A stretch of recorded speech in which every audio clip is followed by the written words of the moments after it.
Uh, Hello friends, how are you? Standard 8 Science chapter number 9 Reproduction in Animals. Okay, પ્રાણીઓમાં પ્રજનન. Okay. Do you all recall the process of digestion, circulation and respirations which you have studied in your previous classes? These processes are essential for the survival to every individual. You have also learned about the process of reproduction in a plant. Reproduction is essential for the continuation of a species. Imagine what would happen if organism had not reproduced. You will realize that reproduction is very important as it ensures the continuance of a similar kind of individuals generation after the generations. Okay, હવે આના જે previous lecture છે ને વી know about ડાયજેશન્સ, બરાબર છે, પચન છે, પરિવહન છે, શ્વસન ક્રિયાઓ જે છે, બરાબર છે, આના આગળના ધોરણમાં આપણે અભ્યાસ કરી ચૂક્યા છે, બરાબર છે. હવે આમાં શું હોય છે કે દરેક જે પ્રોસેસ હોય છે ને કે દરેક સજીવો તેમના અસ્તિત્વ પોતાનું ટકાવવું હોય એના માટે આવશ્યક છે, બરાબર છે. હવે આપણે છે ને જે પ્લાન્ટ છે અને રિપ્રોડક્શન વિશે આપણે સાંભળ્યું હતું, બરાબર છે, કે ફૂલ પરાગરજ ને પરાગને સ્ટેમ દ્વારા બધું થાય છે, બરાબર છે. હવે શું છે કે પ્રજનન જાતિ જે છે એનું સાતત્ય જાળવી રાખવા માટે આવશ્યક છે, બરાબર છે. રિપ્રોડક્શન થાય છે એટલે શું થાય છે, એકમાંથી બીજો સજીવ ઉત્પન્ન થાય છે. એના દ્વારા શું થાય છે કે જે લિવિંગ ઓર્ગેનિઝમ જે સજીવો છે, લિવિંગ ઓર્ગેનિઝમ એ શું છે એનું સાતત્ય ટકી રહે છે, કન્ટિન્યુઅસ ટકી રહે છે, બરાબર છે. હવે જુઓ કે we have to assume that, બરાબર છે, આપણે કલ્પના કરવાની કે રિપ્રોડક્શન થતું જ ના હોય તો શું થાય, બરાબર છે.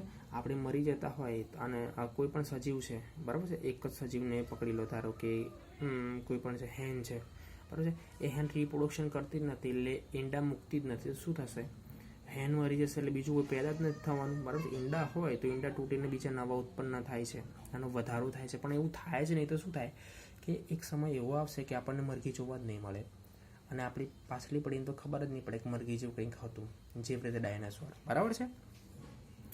હવે શું થાય છે કે પ્રજનનનું સજીવનું મહત્વ છે, બરાબર છે. હવે આનાથી શું થાય છે કે સજીવોમાં પેઢી દર પેઢી શું થાય કે સાતત્ય બની રહે છે, બરાબર છે. You have already learned in your previous classes about the reproduction plant. In this chapter we shall learn how reproduction takes place in animals, બરાબર છે. હવે અગાઉનું જે ધોરણ જે છે આપણે પ્રજનન વિશે શીખ્યા છે, બરાબર છે. હવે આ પ્રકારમાં આપણે જાણીશું કે જે કોઈ પણ પ્રાણી જે પ્રજનન કરે છે કેવી રીતે માણસમાં પ્રજનન કેવી રીતે થાય છે, બરાબર છે. ધ મોડ ઓફ રિપ્રોડક્શન એટલે પ્રજનનના પ્રકારો, બરાબર છે. You have seen young ones or different animal. Try to name some of young ones by completing table number 9.1 shown in example at serial number 1 and 5. You must have seen the young ones of a various animal being born. Can you tell how chicks and caterpillar are born? How are kittens and puppies born? You think that these young ones looked the same before they were born and they do now. Let's us find out.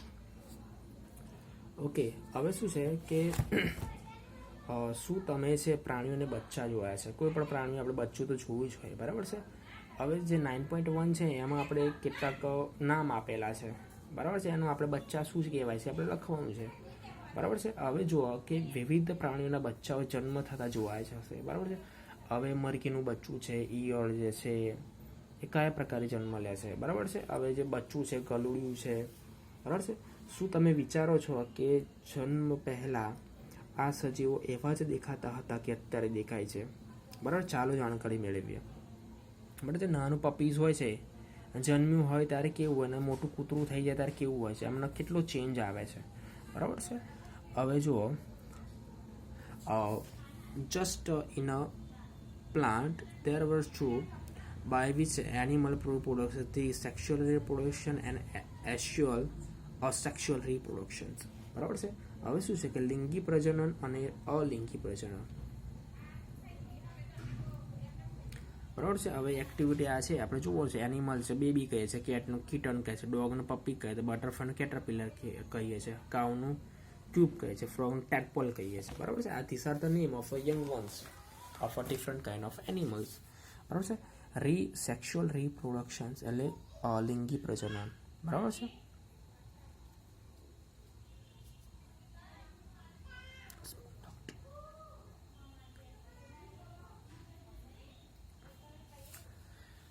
હવે try to recall reproduction in a plant which you study in class 7. You will remember that plant in a reproduct sexually have male and female.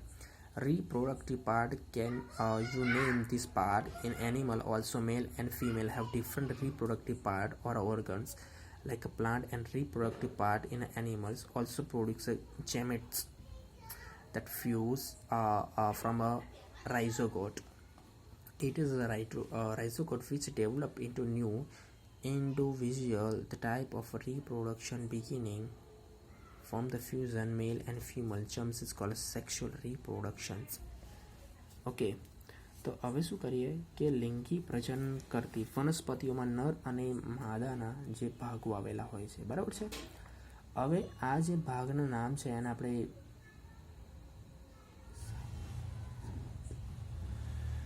આના નામ આપણે જણાવી શકીએ છીએ. બરાબર છે. પ્રાણીઓ જે છે એને નર અને માદામાં વિવિધ ભાગો અથવા અંગો હોય છે. બરાબર છે.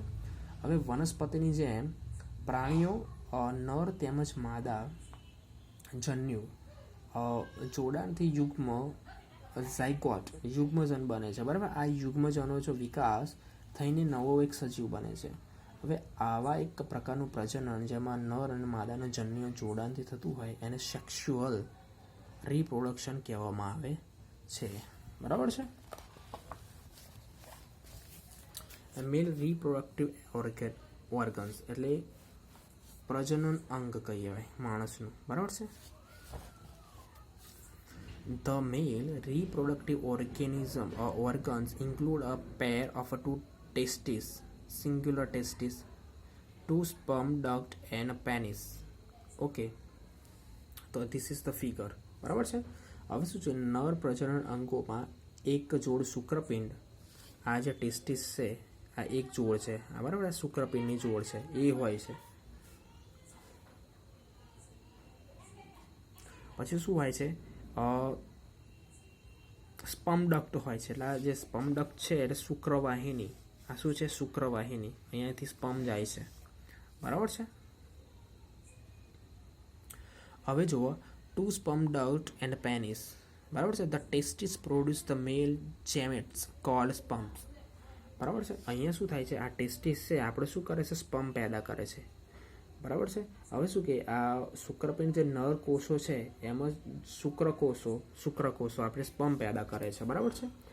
હવે શું છે કે millions of sperms are reproduced by the testes. Look at the figure 9.2 which show the picture of a sperm. Though the sperm are very small in size, each has a head and middle piece and a tail. Does it appear to a single cell? Indeed, each sperm is a single cell which all are usual cell components. Okay, હવે શું છે કે 9.2 છે અહીંયા જોઈ શકો છો તમે. તો આમાં શું હોય કે શુક્રકોષની જે રચના કરી છે એને દર્શાવવામાં આવેલું છે. બરાબર છે. આ શુક્રકોષો જે છે અત્યંત નાના અને સૂક્ષ્મ હોય છે. બરાબર છે. પ્રત્યેકમાં એક શીર્ષ હોય છે, શીર્ષ ભાગ હોય છે અને એક પૂંછડી હોય છે. હવે શું શુક્રકોષ એક જ કોષ જેવો હોય છે? બરાબર છે. તો વાસ્તવમાં પ્રત્યેક શુક્રકોષમાં કોષના સામાન્ય ઘટક જોવા મળે છે. હવે જુઓ અહીં જુઓ તો આ જે શુક્રકોષ છે હ્યુમન સ્પર્મ છે આનું હેડ છે, હવે મિડલ પીસ છે અને ટેલ છે. બરાબર છે. આ સિંગ્યુલર હોય એક જ કોષ હોય છે. બરાબર છે.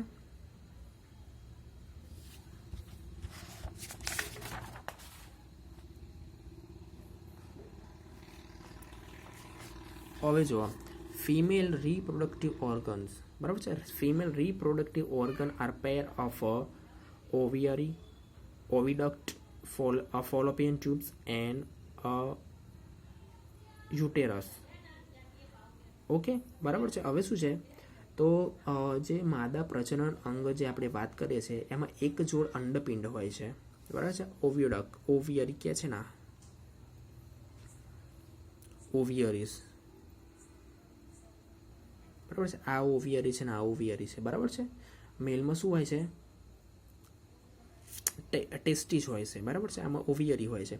હવે બીજું શું હોય છે, અંડવાહિની હોય છે, ફેલોપિયન નલિકા, ઓવિયડક. આ જે ફેલોપિયન નલિકા છે ને, આ એટલે ફેલોપિયન નલિકા. અને યુટેરસ છે. યુટેરસ એટલે શું, ગર્ભ હોય છે, બરાબર. યુટેરસ એટલે ગર્ભાશય હોય છે, બરાબર છે. એટલે આ અંડપિંડ છે, આ ફેલોપિયન નલિકા છે, અને યુટેરસ આ ગર્ભ હોય છે, બરાબર છે. હવે female gametes or gametes are called ova or eggs. In a human being, a single mature egg is released into oviduct by one of the ovary every month. બરાબર છે. હવે શું હોય છે કે અંડપિંડ જે છે માદા જનીઓને ઉત્પન્ન કરે છે. હવે અંડકોષ જે છે, બરાબર છે. હવે મનુષ્ય કે માદામાં પ્રતિ માસ બંને અંડપિંડોમાંથી કોઈ પણ એક અંડપિંડમાંથી એક વિકસિત અંડકોષ અંડવાહીમાં મુક્ત થાય છે, બરાબર છે.